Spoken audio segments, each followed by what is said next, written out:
Assalamualaikum warahmatullahi wabarakatuh. Today we are going to continue our material about translation technique classification. So there are many experts have talked about the techniques of translation, but I will take one of them by Molina and Albir, 2010. They stated there are at least 18 techniques of translation versus adaptation, amplification, borrowing, calque, compensation, description, discursive creation, established equivalent, generalization, linguistic amplification, linguistic compression, literal translation, modulation, particulation, reduction, substitution, transposition, and variation.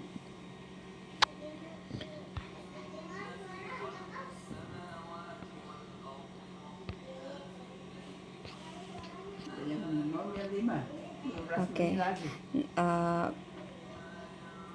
Teknik penerjemahan ini saya menggunakan bahasa Indonesia saja ya untuk menjelaskan ini. Translation techniques. It is actually procedure to analyze and classify how translation equivalence works. So, teknik penerjemahan ini adalah cara-cara yang digunakan oleh translator untuk mengalihkan pesan dari bahasa sumber ke bahasa sasaran atau target text yang dimana teknik ini diterapkan pada tataran kata, frasa, klausa maupun kalimat. Nah, Molina and Albir actually give two premises technique of translation. First is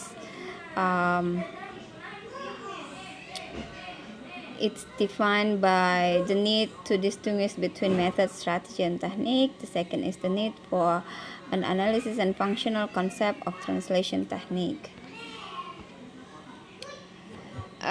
Menurut Molina dan Albir ada 5 karakteristik dari teknik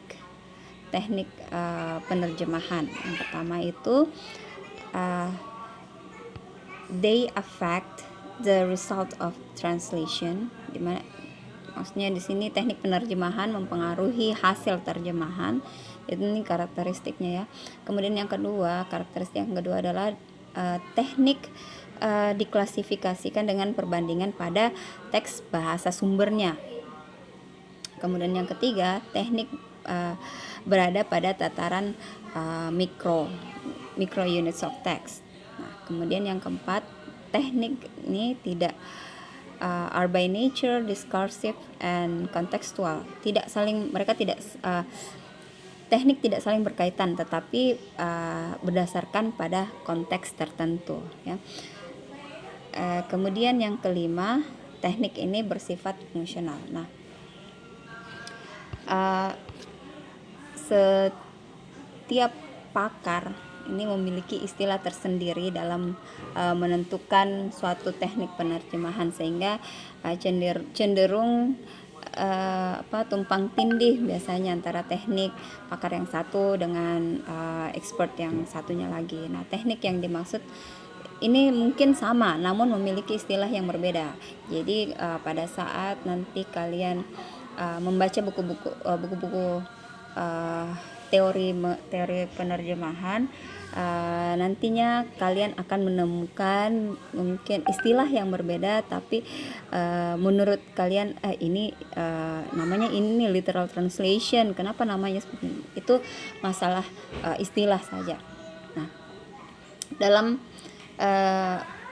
beragamnya istilah ini tentunya bersifat positif ya, namun di sisi lain terkait penelitian ya, ini nanti kalau ada yang tertarik untuk meneliti tentang translation, tentunya ini akan timbul beberapa kesulitan dalam menentukan istilah suatu teknik tertentu. Nah, karena itu di sini uh, saya akan mengemukakan teknik-teknik penerjemahan yang disarankan oleh Molina dan Albir.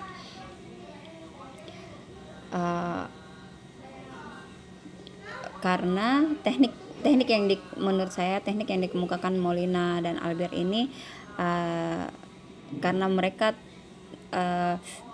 teknik ini telah melalui penelitian yang kompleks ya.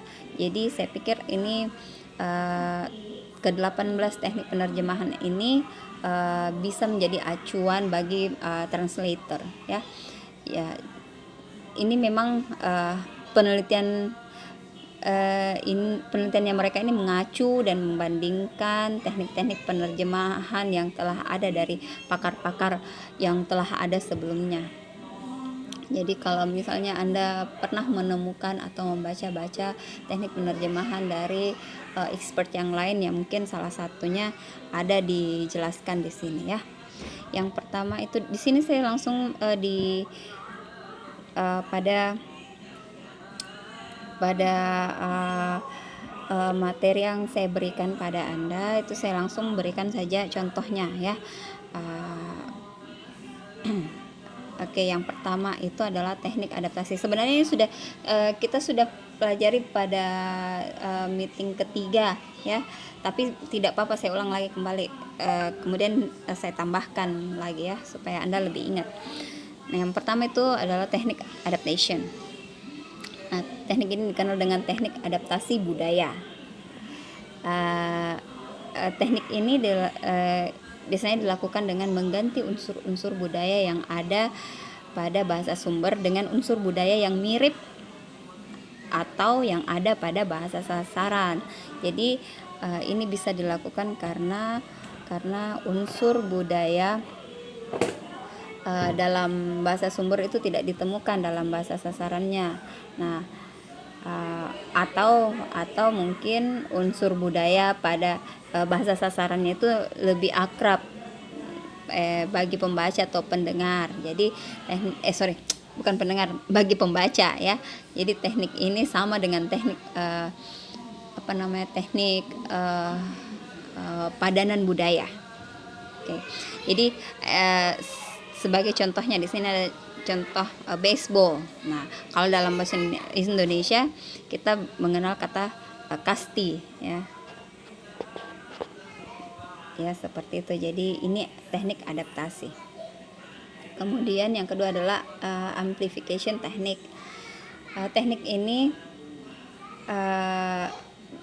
di mana penerjemah mengeksplisitkan atau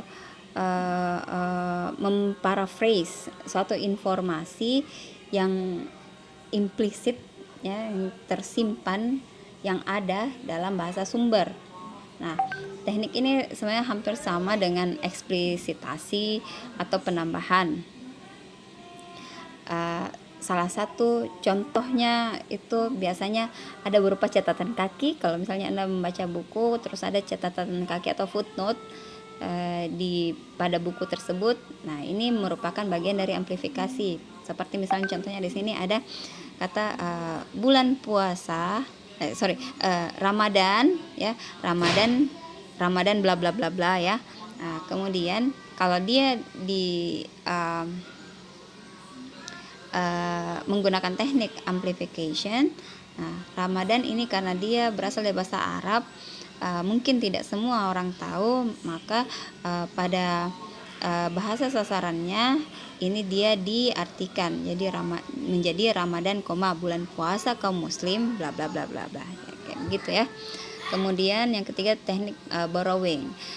Teknik penerjemahan ini dilakukan dengan meminjam kata atau ungkapan dari bahasa sumber.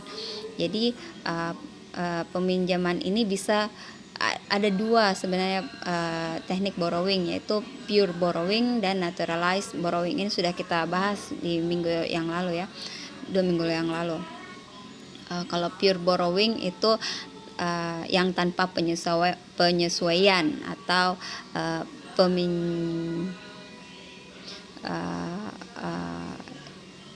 yang tanpa penyesuaian. Misalnya kata mixer ya. Kata mixer diubah menjadi kalau dalam bahasa Indonesia dia tetap mixer, mixer. Nah, kemudian yang kedua naturalized borrowing. Naturalized borrowing ini dia menyesuaikan pada ejaan atau pelafalan bahasa sasaran. Nah, misalnya kata ini urin ya, ditranslate ke dalam bahasa Indonesia menjadi urin ya. Yang tadinya bahasa Inggris urine menjadi urin dalam bahasa Indonesia. Oke, berikutnya adalah teknik calque. Teknik penerjemahan ini dilakukan dengan menerjemahkan frasa atau kata bahasa sumber secara literal. Nah, teknik ini sama dengan teknik acceptation atau teknik penerimaan. Contohnya ini juga sudah dibahas yang lalu ya. Contohnya Directorate General atau Secretariat General di sini ya, menjadi Sekretaris Jenderal dalam bahasa Indonesia. Kemudian teknik compensation. Compensation teknik ini dilakukan dengan cara menyampaikan pesan pada bagian lain dari teks terjemahan. Ini dilakukan ya karena pengaruh stylistik atau gaya pada bahasa sumber tidak bisa diterapkan pada bahasa sasaran. Nah, teknik ini sama dengan teknik konsepsi ya. Seperti misalnya dalam bahasa sumber pada bahasa Inggris ada misalnya kita bilang a pair of scissors. Kalau misalnya kalau kita artikan secara literal ini menjadi sepasang gunting ya, tapi kan tidak ada sepasang gunting. Kalau kita menggunakan teknik compensation ini menjadi bahasa translate-nya dalam bahasa Indonesia. Di sini ada contohnya tikar translated into sleeping mat, karena kalau dalam bahasa Indonesia ke bahasa Inggris ya, karena dalam bahasa Indonesia itu tidak ada dalam bahasa Inggris itu tidak ada tikar. Nah, ini terkait juga dengan budaya. Kemudian yang terakhir, yang berikutnya adalah yang keenam adalah description teknik. Teknik penerjemahan ini diterapkan dengan menggantikan sebuah istilah atau ungkapan dengan deskripsi bentuk dan fungsinya. Nah, misalnya kata nasi tumpeng dalam bahasa Indonesia itu tidak ada dalam bahasa Inggris. Nah, jadi target language-nya kalau dibahasakan kalau diterjemahkan dalam bahasa Inggris, dia akan menjadi boiled rice designed in the shape of cone ya. Jadi dia dideskripsikan sesuai dengan bentuknya. Begitu. Kemudian ada kreasi discursive creation, kreasi diskursif. Nah, teknik penerjemahan ini dia menggunakan padanan yang keluar dari konteksnya. Hal ini dilakukan untuk menarik perhatian calon pembacanya. Nah, teknik ini sama dengan teknik proposal. Kalau misalnya dalam bahasa Inggris itu ada kata the Godfather, dalam bahasa Indonesia kalau dia diterjemahkan ke bahasa Indonesia menjadi sang Godfather. Atau di sini ada kata Sukreni garis bali, diterjemahkan ke dalam bahasa Inggris menjadi The Rape of Sukreni. Kemudian yang ke-8 adalah established equivalence atau padanan lazim. Teknik dengan penggunaan istilah atau ungkapan yang sudah lazim. Ini berdasarkan kamus atau penggunaannya sehari-hari. Jadi teknik ini mirip dengan penerjemahan harfiah.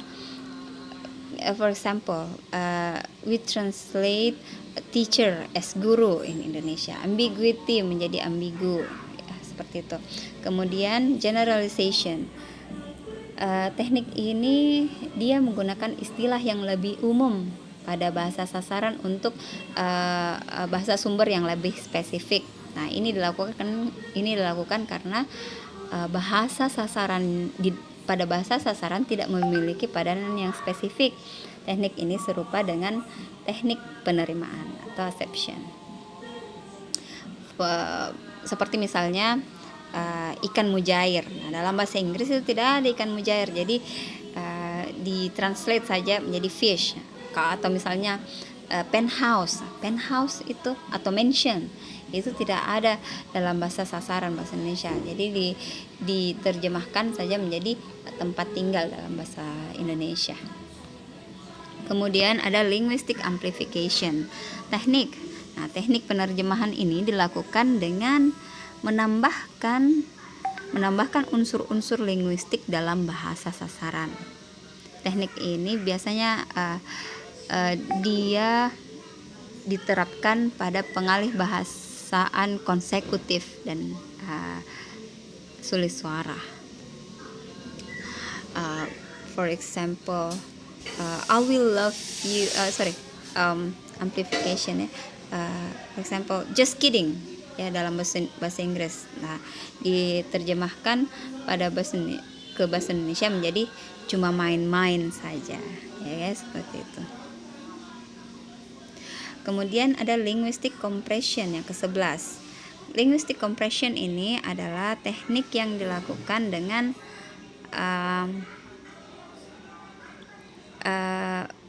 teknik ini merupakan kebalikan dari teknik amplifikasi linguistik teknik yang tadi ya. Teknik ini digunakan pada pengalih bahasan simultaneous translation. For example, I will love you. Ini contohnya ya. Yes, then.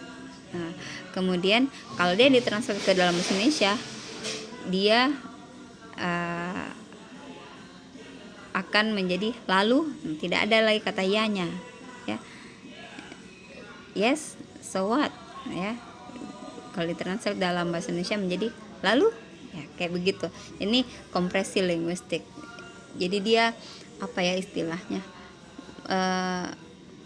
Mensintesiskan unsur-unsur linguistik ya pada bahasa sasarannya. Ya dicari padanannya. Kemudian yang ke-12 adalah literal translation atau penerjemahan harfiah. Nah, teknik ini dilakukan dengan cara menerjemahkan kata demi kata dan penerjemahan translator ini tidak mengaitkan dengan konteks. Nah, seperti misalnya I will love you. Ini kalau ditranslate ke dalam bahasa Indonesia menjadi aku akan mencintai kamu. Kemudian yang ketiga adalah teknik modulation. Teknik penerjemahan ini diterapkan dengan mengubah sudut pandang, ya, mengubah sudut pandang atau fokus atau mengubah sudut pandang atau fokus dalam kaitannya dengan bahasa sumber. Nah, perubahan sudut pandang ini dapat bersifat leksikal atau struktural. Seperti misalnya, ini contohnya ada di sini. Bahasa sumbernya ya atau source teksnya, you are going to have a child. Nah, dalam target teksnya atau bahasa sasarannya akan menjadi kamu akan menjadi seorang bapak. Nah, instead of translated into kamu akan memiliki seorang anak. Nah, ini pada teknik modulasi dia diterjemahkan menjadi Anda akan menjadi seorang bapak. Nah, kemudian yang ke-14, particularization. Nah, particularization ini merupakan teknik penerjemahan di mana translator menggunakan istilah yang lebih konkret, lebih dipahami ya, lebih spesifik dari superordinat ke subordinat. Nah, teknik ini merupakan kebalikan dari teknik generalization yang tadi sudah disampaikan. For example, dalam bahasa sumber itu ada air transportation, ya.